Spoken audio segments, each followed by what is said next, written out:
My name is Natalie Granger, and I was gone for exactly 4 days. That's all it took for my entire life to disappear. It started with the door. I remember stepping off the airport shuttle, dragging my carry-on behind me, feeling that specific kind of relief you only feel after a long, exhausting business trip. My heels clicked up the familiar walkway. The porch light was off, but that wasn't unusual. My husband, Caleb, always forgot it when I wasn't home. But as I reached for the door handle, there was no resistance. The door swung open, easily, too easily. I stepped inside and stopped cold. There was nothing. No couch, no rugs, no photos, no coffee table, no shoes by the door, no scent of our lemon cleaner, just empty walls and the echo of my own breath. At first, I thought I'd been robbed. I dropped my bag and ran through the house. Bedroom, empty. Closets, empty. Garage, gone. Not even the broom was left. Every drawer was gutted, every memory removed. Even the frame on the wall where our wedding photo used to be was just a rectangle of clean paint. I stood in the middle of the house, silent and shaking. That's when I noticed the envelope. It sat on the bare kitchen counter. A single white envelope with my name in Caleb's handwriting. Inside, one line. "I'm sorry, Nat. I had to do this. Please don't come looking." I stared at it for 10 full minutes before I could even breathe. This wasn't a breakup. This wasn't just abandonment. It was erasure. I checked my phone.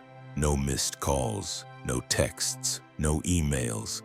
Just a sinking realization that my entire life had been wiped while I was pitching marketing campaigns in another city. I called the police, reported it as theft, but without signs of forced entry or missing person. They said there was no foul play. He was your husband. If he co-owned the property, technically, he didn't steal anything. I felt like I was going insane. Then I called our joint bank, or what used to be our joint bank. Every account had been closed, every credit card wiped clean, my name removed, my savings gone, retirement fund emptied. Even my grandmother's jewelry, which I kept in a locked home safe, vanished. That night I slept on the carpet of my empty bedroom. No furniture, no pillow, just the cold floor and my carry-on bag. And that's where the pain turned into something else. I wasn't just grieving, I was planning. Because if Caleb thought I'd roll over and cry while he vanished into a new life, he didn't remember who he married. The next morning I started digging. I went to our real estate office first. Turns out 2 weeks ago, Caleb forged my signature on a cash offer agreement, sold the house to a shell buyer, transferred the funds through a private broker. All traceable, barely, but traceable enough. I found the notary he used. Turns out the guy owed Caleb a favor. I recorded our conversation on my phone. He admitted the whole thing. Signed an affidavit when I threatened to go to the local paper. Then I traced the cash account number back to a second brokerage in Florida. And that's when I remembered something Caleb used to say. When we were still happy, if I could go anywhere and start over, it'd be the Keys. Just white sand, quiet mornings, and no one knowing your name. Guess what? He meant it. A week later, I was boarding a flight to Florida with a burner phone, a hidden camera in my purse, and the kind of rage only a woman betrayed can carry. I didn't want to destroy him yet, not until I'd seen his new life, met his new face, looked him in the eye, and watched the panic when he realized I was the storm he couldn't outrun. Florida air feels different, heavier, slower. like it's trying to lull you into forgetting. But I wasn't here to forget. I was here to hunt. It took 2 days of tracking transactions, calling in favors, and faking interest in a few luxury beach homes before I found him. Caleb. He was right there, living under the name Chris Marshall, in a $3.4 million coastal villa paid in full. And he wasn't alone. I watched from behind my sunglasses, sitting at a beach cafe across the street. He walked out of the house barefoot, holding hands with a woman. Mid-20s, blonde, laughing like she didn't have a single worry in the world. She called him Babe.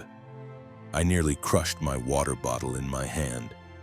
He'd replaced me, in every way. Later that day, I followed them to a local art gallery where she was showing some of her work. A small crowd had gathered, and Caleb, or Chris, introduced her proudly. "This is my fiancée, Melody." Fiancée.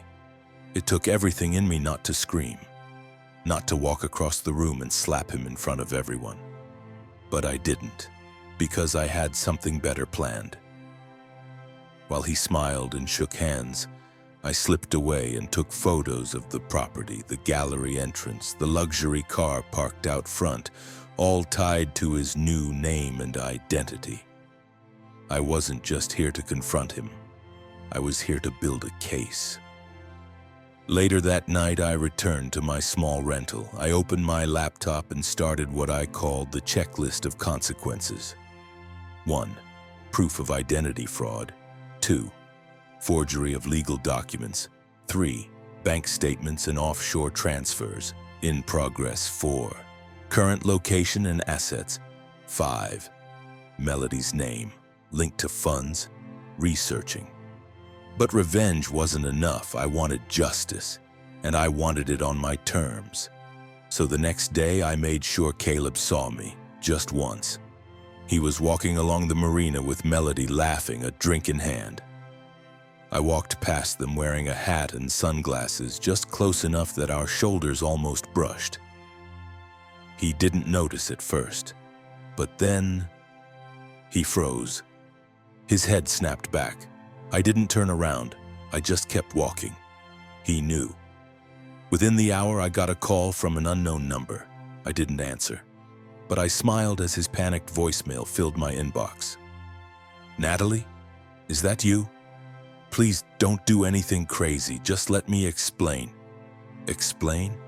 Explain how he'd sold my life while I was on a red-eye, how he emptied every account and forged my name, how he proposed to someone else using my money. I booked a meeting with a local attorney the next morning, told her everything, provided proof, photos, documents, even the notarized statement from the fraud back home. She looked stunned. "We can take him to court, civil and criminal," she said. "But if he disappears again, we may lose him." I smiled. "He's not going anywhere. I'm going to make sure of it." That evening, I slipped an envelope under Caleb's front door. Inside were copies of everything: court summons, fraud documentation, photos of him with Melody. And one final note: "You thought you stole my life, but you just gave me a reason to build a better one while I take yours apart. See you in court." It didn't take long. After I delivered the envelope, Caleb, or Chris, started unraveling. By the next morning, I had 6 missed calls, 4 texts, and 1 desperate voicemail. "Natalie, please, we can fix this." I wasn't thinking. "It wasn't what it looks like." I didn't respond. Instead, I sent everything to my lawyer, who filed the first wave of charges that same afternoon. Fraud, identity theft, unlawful property transfer.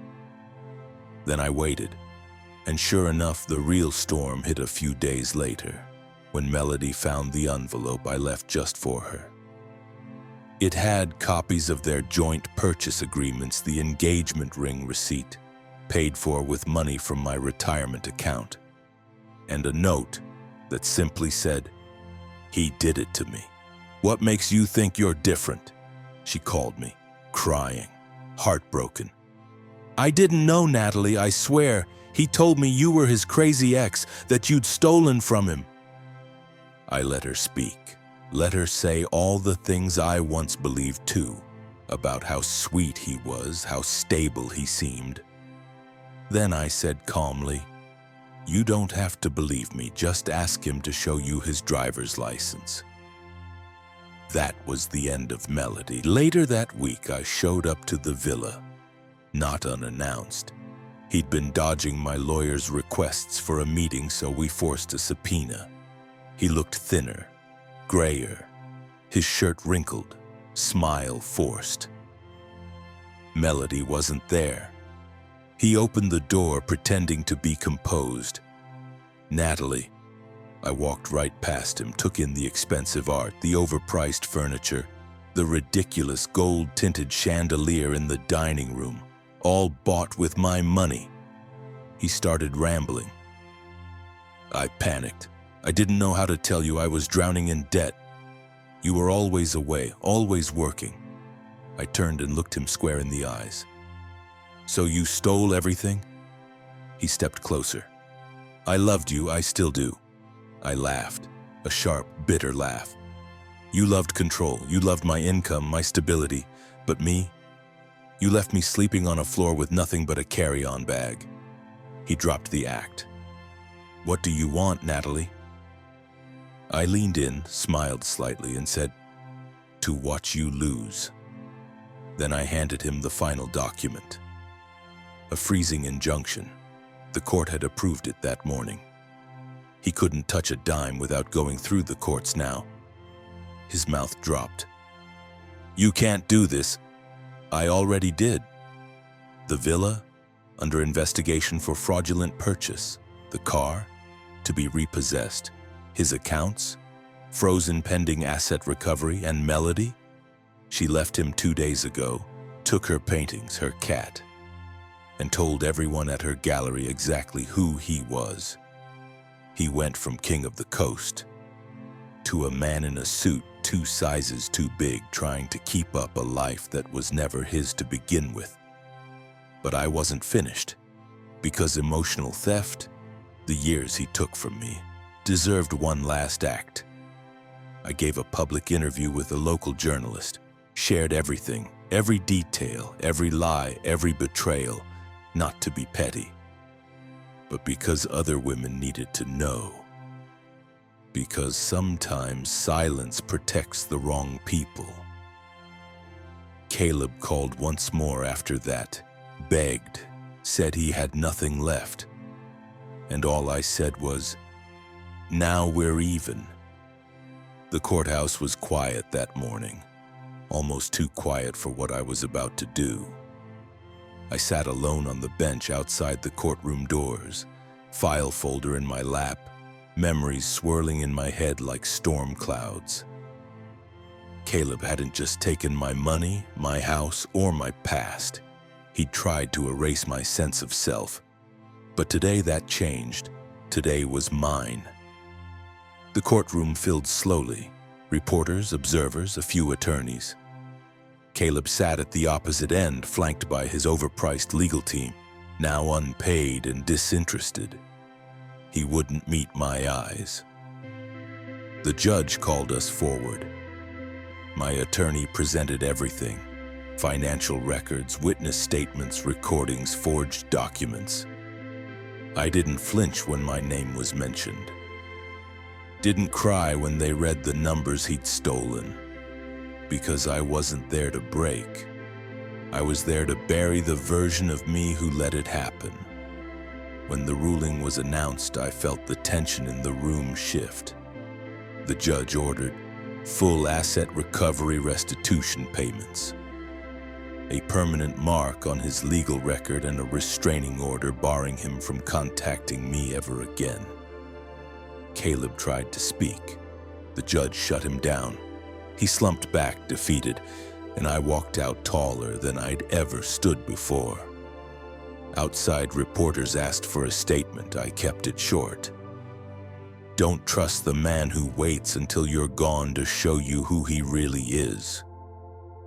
In the weeks that followed, I moved into a new place. Small, cozy, with my own furniture, my own rules, my own name on the lease. I started over, but not from scratch, because I still had me, and I finally understood what that was worth. One evening, I walked past a gallery window downtown. Inside, a new exhibit was opening. And there she was. Melody. She saw me, waved, then walked over. We stood silently for a moment, two women once caught in the same lie. "You okay?" she asked. I nodded. "You?" She smiled faintly. "Selling art again, but on my own terms this time." I wished her luck. She deserved it, oddly enough. She was just another casualty of Caleb's deception, like me. But unlike him, we learned. That night, I opened a journal for the first time in years. Wrote one sentence at the top. He ran from the truth, I ran toward it, and that's why I won. Sometimes revenge isn't loud. Sometimes it's quiet. It's in the way you reclaim your name, your peace, your future. Caleb?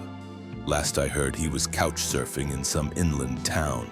His luxury life reduced to borrowed beds and excuses. I didn't care. Because this story wasn't about him anymore.